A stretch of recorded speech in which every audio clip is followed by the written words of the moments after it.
Olá, investidores! Bem-vindos a mais um vídeo do nosso canal e hoje nós vamos falar sobre os top pagadores de dividendos do Brasil. Banco do Brasil, Vale e Petrobras. A gente vai comentar sobre as características de cada modelo de negócio desses, quais são os pontos que o investidor tem que estar ciente antes de investir nesses três ativos. E no final quero trazer alguma coisa sobre riscos de cada um deles e a diferença entre o ativo para cada uma das estratégias dos investidores. Então, se você tem interesse nesse tipo de conteúdo, já se inscreva no canal, deixa um like nesse vídeo e comenta já de antemão. Você investe em alguma dessas empresas para receber dividendos? Quero saber. Primeiro que a gente vai falar é o Banco do Brasil, bastante falado aqui já no canal, com o ticker BBAS3. Ele é um dos bancos mais antigos da América do Sul, do Brasil também um dos principais bancos atualmente. E aí quando a gente pega e compara o Banco do Brasil com os demais bancos privados, e aí quais são os seus principais pares? Santander, Bradesco e Itaú, a gente vê que o Banco do Brasil ele tem um dividend yield superior, né? A gente poderia estimar um dividend yield do Banco do Brasil nos preços atuais próximo de 9% para o próximo ano, o que é um yield bastante interessante. Então, o Banco do Brasil ele acaba por ser um banco bastante robusto e sólido. Isso faz com que ele tenha uma perenidade na sua distribuição dos lucros. O segundo ponto do Banco do Brasil é que, como ele é um banco bastante grande já, ele já é um banco bem consolidado, ele não tem muito onde colocar os seus lucros, né? E aí ele distribui para o seu acionista, e aí a distribuição basicamente é que 40% do lucro vira dividendo e 60% vira reinvestimento. É um banco que tem tanto um pouquinho de crescimento quanto um pouco de dividendo, tá? Então esse é o primeiro ponto. Quais são os principais pontos que vocês devem olhar na questão estratégica para se perguntar se o Banco do Brasil faz ou não sentido na sua carteira? Primeiro ponto é modelo de negócio. Quando a gente está falando de dividendos, existem dois grandes grupos de empresas que pagam dividendos, na minha visão, tá? Primeiro é aquele dividendo recorrente sustentável, o segundo é um dividendo que não é sustentável e nem recorrente, que é um caso mais pontual, que está no momento bom do ciclo, por exemplo, né? O Banco do Brasil, na minha percepção, está no primeiro grupo. É uma empresa que, como eu já mencionei, tem um modelo de negócio recorrente, tem uma carteira de crédito muito robusta e que dá frutos ano após ano, e esses frutos são colhidos por nós, acionistas. Então, assim, dos três cases apresentados agora, para mim o Banco do Brasil é o que se enquadra no mais recorrente de todos. Em segundo lugar, na questão de recorrência e sustentabilidade desses dividendos, estaria a Vale, Vale 3.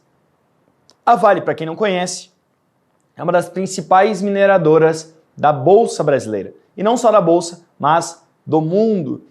O mercado de minério de ferro, para quem não conhece tão bem, ele basicamente é o oligopólio, tá? Que é um modelo de competição. Existem vários modelos, a gente tem o monopólio, oligopólio, etc. O oligopólio ele consiste de poucas empresas possuírem grande parte da oferta. E aí, quando a gente está falando de minério de ferro, basicamente é Vale e algumas australianas. As australianas principais é BHP e Rio Tinto, tá? O que acontece? O minério de ferro ele é direcionado grande parte para a China e esse direcionamento é utilizado para a construção do aço, né, para a formação do aço nas siderúrgicas, etc., que é destinado para infraestrutura, bens de capital, etc. Então, quando a gente pega essa dinâmica, a gente já começa a ter alguns sentidos aí. Por exemplo, a questão de ser uma commodity, tá? E como toda commodity, a gente tem ciclos. Então a Vale, diferente do Banco do Brasil, tem um modelo de negócio um pouco mais cíclico. E aí, quando o investidor vai comprar Vale, é bom você ter em mente em que momento do ciclo você está. Por quê? Grande parte das vezes, no momento de máximo do minério de ferro, você vai ter as cotações no máximo, uma margem de segurança baixa e um dividendo projetado para o futuro baixo, porque você está pagando mais caro, né? No momento de baixa do minério de ferro, você vai ter uma cotação muito deprimida E aí, no curto prazo, esse dividendo pode parecer pequeno, mas quando a gente olha um longo prazo normalizado, a gente vê um dividendo bem atraente. É bem simples vocês entenderem esse raciocínio, tá? Por quê? Imaginem que a Vale, quando o minério de ferro está próximo de $120 por tonelada, ela distribuiria R$10 por ação no ano, tá? Então, beleza, Vale lá 120, distribui 10. Beleza, e a cotação vai depender muito de como está o mercado, etc. Mas, em geral, essa cotação ela pode estar um pouquinho mais alta. E aí, só supondo, vamos dizer que essa cotação esteja em R$100. Ou seja, você teria um 10% de yield nesse momento.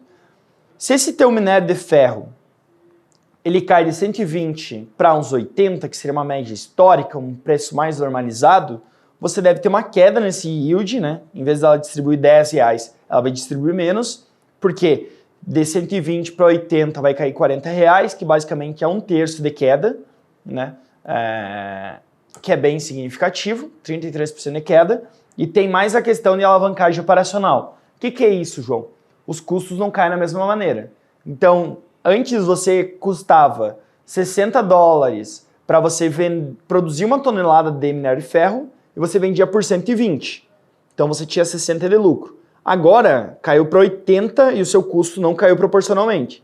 Então, além da queda, você tem uma questão de diminuição de margens por conta da alavancagem operacional e aí seu yield deve diminuir. Digamos, cairia um terço só pelo preço, mais a alavancagem operacional, digamos que caia para R$5 por ação de dividendo, né? Era 10 a 120, com minério 80 seriam 5.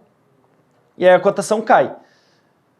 E assim sucessivamente. Então, assim, no curto prazo a cotação cai, o dividendo cai, só que quando a gente olha no longo prazo, se vocês comprarem num preço atrativo, vocês vão ter um yield que cresce, né? Se vocês comprarem num high, no all-time high, num preço muito elevado, o seu yield no longo prazo pode cair. Então, assim, tem que tomar certo cuidado com o Vale em empresas de commodity, tá? Se você quiser que eu traga um vídeo só sobre commodities, coloca nos comentários, escolha a commodity que você quer que eu traga, posso trazer um pouquinho melhor explicando a dinâmica. Mas, então, eu vejo a Vale como sendo uma empresa que deve ter uma distribuição um pouco mais volátil, um pouco mais imprevisível do que o Banco do Brasil, ao natural. Então a gente tem o Banco do Brasil, sólido, robusto, que deve distribuir seu dividendo crescente ao longo dos anos. Vale, um pouco mais cíclica, quando possível aproveitar momentos de baixa para ter uma maior margem de segurança, um yield mais interessante no futuro. E por fim, Petrobras, né? E aí por que eu deixei Petrobras por fim, João? Pode ser questionado. E é bem simples. A Petrobras era uma Vale com uma dificuldade um pouco maior, com mais incertezas, porque ela é uma estatal. Então, quando a gente está falando de Petrobras, a gente está falando de uma empresa de commodity, óleo e gás, basicamente, né? Petróleo, que por si só já é bastante volátil. E quando a gente adiciona o quesito governança dentro da Petrobras, você tem uma variação maior desse dividend yield, né? Tanto é que em 2022 a gente teve um yield próximo de 70%. Para esse ano, esse yield deve cair muito, ainda assim ficar num patamar ok, próximo de 14% são as minhas estimativas, tá? Para 2023, que é um patamar bastante interessante, mas a empresa é muito mais volátil por conta das incertezas do mercado. Então, tem que se entender qual que é o seu perfil, se uma dessas empresas faz sentido, se duas fazem, se todas fazem, tem que entender qual preço você está pagando nelas, né? Porque preço importa muito, entender quantas vezes de geração de caixa vocês estão pagando, se está atrativo ou não, tem que fazer toda essa série de balanceamentos, mas trouxe aqui 3 empresas mostrando o perfil para cada uma delas, trazendo mais ou menos qual que é o dividendo que eu entendo que seria para os próximos 12 meses, pelo menos, em cada uma. Banco do Brasil, superior a 9%. Vale, vejo algo como 7, 8%. E Petrobras, 14%. Isso pode mudar, é normal as coisas mudarem ao longo do tempo. E para você ficar sempre antenado, se conecte no canal, se inscreva, deixa um like, compartilhe com seus amigos, salve esse vídeo para você assistir depois também, tá? E é isso, queria desejar um forte abraço a todos e até o próximo vídeo do canal.